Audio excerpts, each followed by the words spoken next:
गीता, लौटेंगे आपके पास। इस समय हम अपने दर्शकों को बता देते हैं कि हेल्पलाइन नंबर्स कुछ जारी की गई हैं और ये जो हेल्पलाइन नंबर्स हैं वो हैं 0565463903 और इसके साथ ही 0543090572। विमान में 189 यात्री, 6 क्रू मेंबर सवार थे।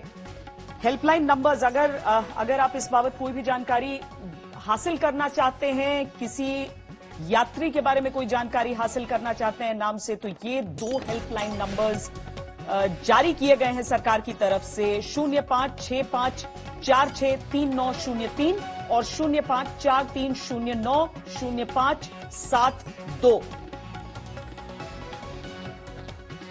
ये 2 हेल्पलाइन नंबर्स इस समय जारी किए जा चुके हैं। एयर इंडिया का बोइंग 737 जो कि रनवे पर फिसल गया है वंदे भारत मिशन के तहत, ये लोगों को विदेश से लेकर भारत की तरफ, जो गल्फ कंट्रीज में काम करते हैं भारत के कई लोग जिनकी नौकरियां भी चली गई थी कोरोना के इस समय में, जो घर लौटना चाहते थे वो जो लौट रहे थे, ऐसे लोग थे इस विमान में सवार।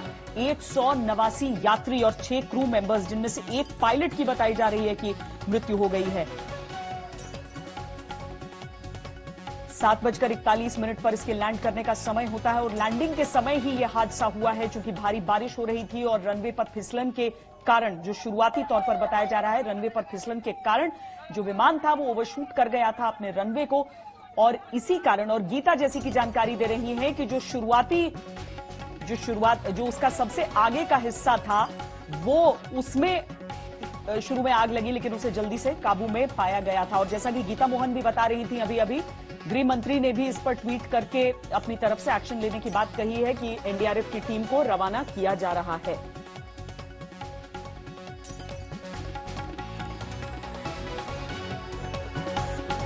एनडीआरएफ को मौके पर जल्द से जल्द पहुंचने का निर्देश दिया गया है। जाहिर है हवाई रास्ते से एनडीआरएफ की एक टीम रवाना हो रही है कोझिकोड के लिए। विमान हादसे पर गृह मंत्री ने गहरा दुख जताया है और इसके साथ ही ये निर्देश एनडीआरएफ को दिए हैं, इस बारे में भी जानकारी उन्होंने साझा की है। कोझिकोड विमान हादसा जो हुआ है उसमें अभी जो जानकारी है उसके मुताबिक एक कैजुअल्टी की बात तो हो रही है, लेकिन लोग कितने घायल हैं और क्या सभी यात्रियों को अभी तक निकाला जा पाया है या नहीं, इसे लेकर स्पष्टता बहुत अधिक नहीं है। लेकिन ये सामने का वो हिस्सा जिसमें शुरुआती तौर पर आग लगी थी, लेकिन बहुत जल्दी वहां पर एक्शन में आए जो कर्मी वहां पर मौजूद थे और इसीलिए उस हिस्से की आग को भी बुझाया गया और पीछे के जो हिस्से थे जिसमें आशंकित था कि कहीं हादसे के कारण वहां पर आग न लगे, उन हिस्सों पर भी आप पानी की बौछार को लगातार देख रहे हैं। लोगों को वहां से निकालने की प्रक्रिया जारी है। कई एम्बुलेंसेस को फौरी तौर पर एक्शन में डाल दिया गया था। विमान के 2 टुकड़े हो गए हैं आगे के हिस्से के। घाटियों से घिरा हुआ ये एयर स्ट्रिप, वहां पर जो एयरपोर्ट है कोझिकोड का, और इस कारण हादसे के बाद रेस्क्यू की ये जो तस्वीरें आप इस समय देख रहे हैं, बारिश के चलते वहां पर आपको जो राहत कर्मी हैं वो छाता लगाए भी दिख रहे हैं और बारिश को ही एक अहम कारण बताया जा रहा है इस दुर्घटना का। गृह मंत्री ने दुख जताते हुए कह दिया है कि एनडीआरएफ की टीम को फौरी तौर पर रवाना किया जा रहा है कारीपुर एयरपोर्ट पर, ये जो हादसा हुआ है उसके लिए। गीता मोहन हमारी संवाददाता लगातार हमारे साथ जुड़ी हुई हैं, जो जानकारियां यहां के बारे में दे रही है। गीता, हालांकि अभी भी जानकारी बहुत शुरुआती तौर पर है, लेकिन कम से कम वहां के जो तमाम लोगों से हमारी बातचीत हो रही है और नेताओं से बातचीत हो रही है, यही बताया जा रहा है कि कम से कम क्षति की बात है, कम से कम नुकसान हो सकता है हो, क्योंकि एक तो एक्शन जल्दी लिया गया, दूसरा ये कि जो आप भी चर्चा इस समय कर रही थी कि लैंडिंग के समय यह हादसा हुआ। जी बिल्कुल, कैजुअलिटीज कम होंगे क्योंकि आपने सही कहा लैंडिंग के वक्त ये प्लेन क्रैश हुआ। लेकिन अभी जो डिटेल्स आ रहे हैं, Rajiv Jain additional DG ministry of civil aviation ये बताते हैं कि 174 पैसेंजर्स थे, 10 इन्फेंट्स थे, 10 छोटे बच्चे थे, 2 पायलट्स और 5 कैबिन क्रू। ये लेटेस्ट अपडेट है। तो जो प्लेन क्रैश हुआ है उनमें 10 छोटे बच्चे भी थे। जानना ये होगा कि क्या वो सेफ हैं या नहीं, अभी हमें उनके डिटेल्स नहीं पता, लेकिन इनिशियल रिपोर्ट्स के तहत वो ये बोल रहे हैं कि रेस्क्यू ऑपरेशन अभी चल रहे हैं और जो पैसेंजर्स हैं उनको अस्पताल ले जाया जा रहा है। जो बाकी का अपडेट होगा वो लगातार मिनिस्ट्री ऑफ सिविल एविएशन देता रहेगा। ऑन द ग्राउंड जैसा आपने सही कहा, कैजुअलिटीज कम नजर इसलिए आ रहा है क्योंकि जो रिएक्शन टाइम था भारतीय अथॉरिटीज का, वो रिएक्शन टाइम काफी फास्ट था। बहुत जल्दी लोग पहुंच गए और बहुत जल्दी रेस्क्यू ऑपरेशन शुरू कर दिया। ये सही बात है, जो इनिशियल फायर दिखा था आगे वो बुझाने के बाद प्लेन में आग नहीं लगा, जिस वजह से हम देखते हैं कि काफी सारे लोगों को रेस्क्यू बड़े जल्दी करना शुरू कर दिया गया था और इस वजह से कैजुअलिटीज कम होंगे। केरला के एमपी राहुल गांधी ने भी ट्वीट किया और अपनी चिंता जताई। एमपी हैं केरला से, तो जाहिर सी बात है ट्वीट करेंगे, तो उनका भी ट्वीट आ गया है गृह मंत्री के बाद।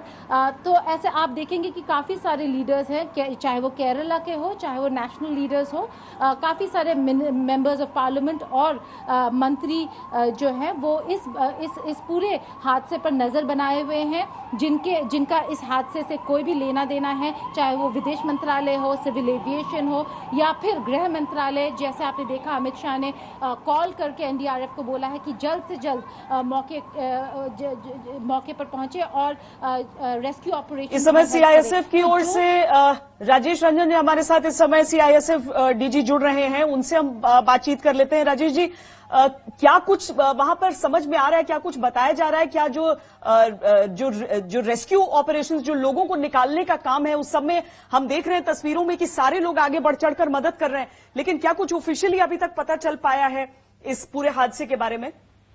देखिए, जो इनिशियल रिपोर्ट्स है उससे मुझे ये जानकारी मिली कि हमारे जितने भी कर्मी हैं along with लोकल पुलिस के पर्सनल और एयरपोर्ट अथॉरिटी के पर्सनल और फायर के पर्सनल, ये सभी वहाँ मौका पे मौजूद हैं और लोगों को एक्सट्रिकेट करके निकालने का काम कर रहे हैं। कई लोग जिनको इंजरी हुई है वो अराइवल लाउंज में लाए गए हैं और उनको वहाँ जो प्राइमरी हेल्थ है, जो फर्स्ट केयर है, वो दिया जा रहा है।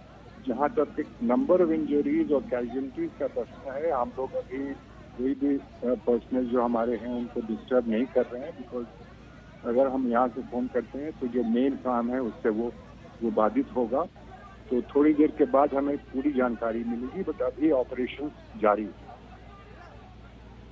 सर, एक सिर्फ क्लैरिफिकेशन चाहिए, क्योंकि कुछ कॉन्फ्लिक्टिंग रिपोर्ट्स इस बारे में आ रही हैं कि जो सामने का हिस्सा था वो एक सामने जो घाटी है उसमें गिर गया। क्या ये सही है या फिर पूरा विमान वहीं पर एयरपोर्ट पर ही रनवे पर है?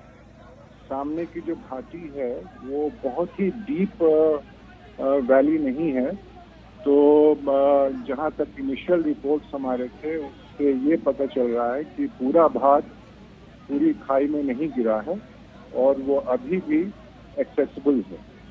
तो दोनों भाग एक्सेसिबल हैं, वहां से लोगों को निकालने का काम किया जा रहा है।